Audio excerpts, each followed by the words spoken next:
जब मां काली ने कहा, अब ये नवरात्रि गुप्त नहीं रहेगी। गहरा अंधकार था, पर वो अंधकार मौन नहीं था। उसमें उथल पुथल थी, एक कंपन, एक चुपचाप आती आंधी। तभी दिव्य आकाश में 9 शक्तियां प्रकट हुई। सभी देवियां एक अज्ञात सभा में थी, जहां समय ठहरा हुआ था। मां सिद्धिदात्री ने सबसे पहले कहा, कलयुग के साधक अब भूलते जा रहे हैं कि शक्ति केवल पूजा में नहीं, चेतना में भी होती है।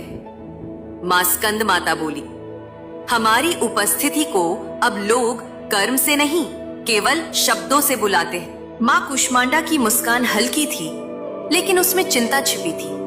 उन्होंने धीरे से कहा, गुप्त नवरात्रि अब केवल एक पर्व नहीं रही, ये इस युग का सबसे बड़ा चेतावनी है। तभी मां काली उठी, उनकी आंखों में अग्नि थी और स्वर में प्रलय।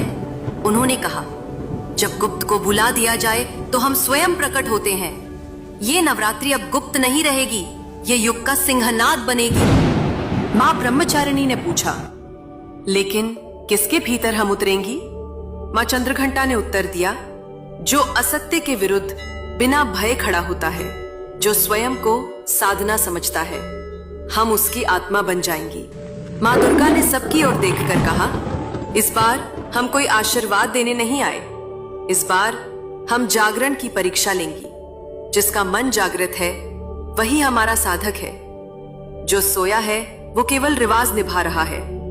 और फिर मां काली ने वो वाक्य बोला जो युगों तक याद रखा जाएगा, इस बार जो हमें गुप्त रूप से पुकारेगा हम उसे खुलकर दिखेंगी, लेकिन उसे हमारे दर्शन की कीमत चुकानी होगी। अपने भीतर के अंधकार को खत्म करके पूरा ब्रह्मांड गूंज उठा। कोई मंत्र नहीं चला, फिर भी जप शुरू हो चुका था। जो इस संवाद को सुन रहा है, समझ ले, ये नवरात्रि केवल त्योहार नहीं, एक चेतावनी है।